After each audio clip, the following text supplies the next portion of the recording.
Ei pessoal! Queríamos fazer um vídeo rápido. Fomos assistir ao Cavaleiro Verde ontem à noite. E foi incrível, verdadeiramente de tirar o fôlego. E também foi muito sincronístico com o que temos discutido recentemente. Então queria mencionar algumas coisas que foram reveladas no filme.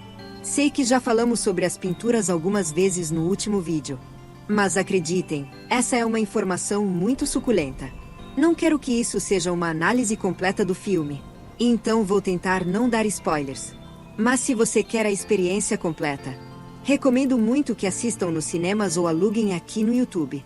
Eles realmente não fazem mais filmes assim. Tinha uma essência mágica especial em toda a experiência que vale a pena notar. Acho impressionante que quem quer que tenha dirigido esse filme não só conhece profundamente a tradição e o simbolismo, como também tem pleno conhecimento de alguns segredos antigos que vamos abordar em breve.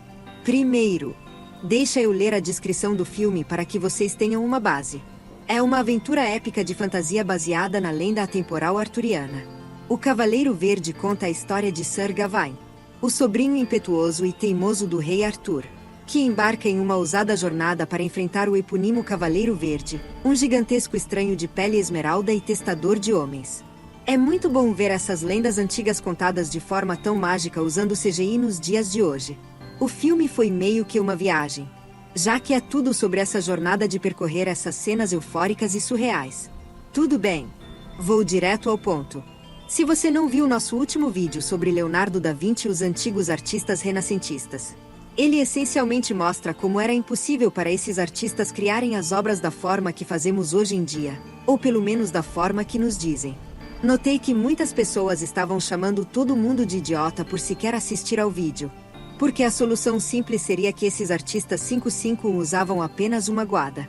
Respondi explicando como a ciência moderna não consegue encontrar o tamanho das partículas dessas tintas. Eles dissecaram essas pinturas antigas e descobriram que tem camadas de verniz com 2 microns de espessura, mas não conseguem encontrar o tamanho das partículas das tintas porque é pequeno demais para medir com a tecnologia que temos. Então sabemos que as partículas de tinta deles eram menores que 2 microns. No entanto, as pessoas insistem que isso foi feito apenas com uma guada. Com nossa tecnologia moderna de moagem, as tintas de hoje têm tamanho de partícula de 15 a 55 microns. Adicionar água às tintas modernas não reduz o tamanho das partículas. Isso só pode ser feito no processo de moagem. Isso apenas dilui as tintas, onde as partículas ficam com mais espaço entre elas, criando tintas translúcidas. Confiram esse vídeo se quiserem a descrição completa. Mas acho que o grande segredo é revelado nesse filme do Cavaleiro Verde, e pode explicar que tipo de tecnologia eles realmente estavam usando. Também explica por que não há pinceladas visíveis nessas antigas pinturas renascentistas. E por que não tinham partículas de tinta mensuráveis, porque não estavam usando tinta. Basicamente, ele percorre uma longa jornada e chega a esse castelo exausto. Eles o acolhem e o alimentam. E durante todo o tempo você consegue ver que ele se sente muito desconfortável com a situação toda. A mulher continua se insinuando para ele e insiste que ele deve ter seu retrato feito, já que estão totalmente cientes de sua jornada e querem documentá-lo, ou ter algum tipo de registro. Então prestem atenção, ele diz não. Já tive meu retrato feito, e ela responde com um sorriso não por mim, insinuando que suas pinturas são muito especiais. A cena então corta. E ela remove a maior parte da luz do ambiente, criando uma única fonte de luz direta.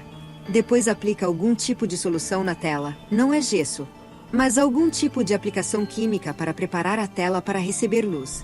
Ela então vai até a porta para revelar esse dispositivo antiquado, que é algum tipo de projetor de orifício que permite que a luz passe e projete a cena do outro cômodo na parede, como uma espécie de câmara escura, mas usada para o propósito de uma fotografia antiga. Ela diz a ele para ficar completamente parado.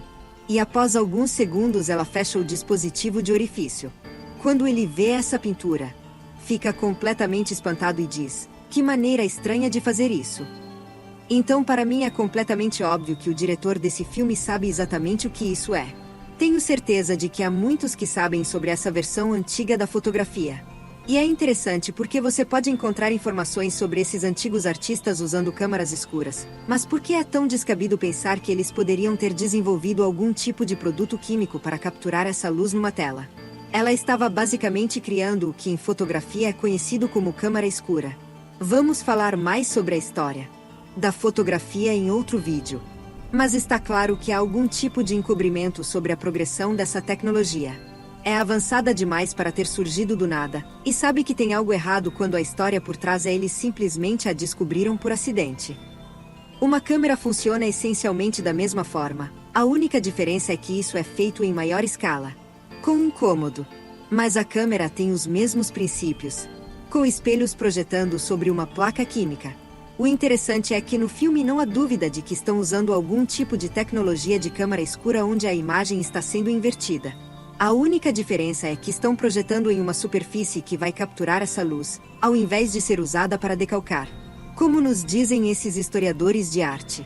Portanto, já sabemos que esses historiadores de arte já admitem que esses artistas usavam câmaras escuras, mas esconderam propositalmente o conhecimento de que possuíam a capacidade de capturar e armazenar essa luz. Por quê? Porque isso exporia a história antiga da fotografia e o fato de que muitas dessas pinturas que saíram da Igreja Católica Jesuíta não foram criadas da forma que nos disseram.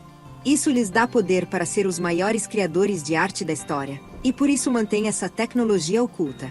Também mencionei no último vídeo que a alquimia poderia estar envolvida. E acho que esse é outro aspecto dessa cena no filme que está sendo sugerido. Sem revelar muito, toda essa cena é mágica no sentido de que você não entende até o final do filme que a pintura está conectada a um feitiço mágico que ela estava lançando sobre ele. E você até vê a pintura perto do final. Tem algo a ver com mantê-lo vivo. É tudo o que vou dizer. Mas tenha isso em mente quando assistir ao filme e me diga nos comentários se acha que há um componente alquímico e mágico nessa cena também. Agora há outro segredo revelado no filme. Durante sua jornada, ele está explorando essas montanhas que parecem estar em ruínas. Você pode ver uma parte onde ele entra em uma caverna que parece ser um castelo fundido com a própria montanha. Essa montanha costumava ser algum castelo gigante antigo, mas foi destruído de alguma forma. E na próxima cena, enquanto ele passa por essas ruínas carbonizadas e essa paisagem destruída, ele se depara com esses titãs. Honestamente, acho que essa pode ser minha representação favorita de titãs que já vi. Tem muito aquele clima de ataque a um titã. Imagina se fizessem um filme com esse nível de CGI. Mas para mim parece óbvio que isso está conectado com a paisagem ao redor que ele está atravessando. Esses titãs parecem estar andando sem rumo e possivelmente podem ter sido responsáveis pela destruição dessas terras, embora pareçam pacíficos, como baleias, já que em algum momento começam a cantar. E então ele pede carona a um titã. Então parece que eles têm inteligência. E também a capacidade de se reproduzir, já que há um bebê na cena. Acho que todos esses titãs eram fêmeas, então talvez os machos sejam os mais perigosos. Mas achei muito interessante como o diretor leva esses titãs logo após ele passar por essas montanhas que eram essencialmente castelos destruídos e incendiados. Não queria dizer muito mais. Mas o filme todo é sobre o Cavaleiro Verde, o Homem Verde, e esse é um componente completamente diferente de tudo isso. Porque você encontra esse símbolo em muitos desses antigos edifícios tartarianos. Pode ser uma espécie de homenagem ao velho mundo do paganismo e da magia, o verdadeiro reino do qual esses edifícios se originaram. Há mais que eu poderia dizer sobre o filme, mas não quero estragar, e há também esse componente simbólico em tudo isso. Se gostaram e querem uma análise mais aprofundada, nos avisem. Mas nos contem seus pensamentos nos comentários. Você acha que foi isso que os artistas renascentistas estavam usando em suas pinturas? Tudo o que podemos esperar é que nossas mentes sejam reveladas. Asterisco, solte tudo o que você acha que é verdade. Relaxe a mente e faça a pergunta: eu realmente entendo o que é essa realidade?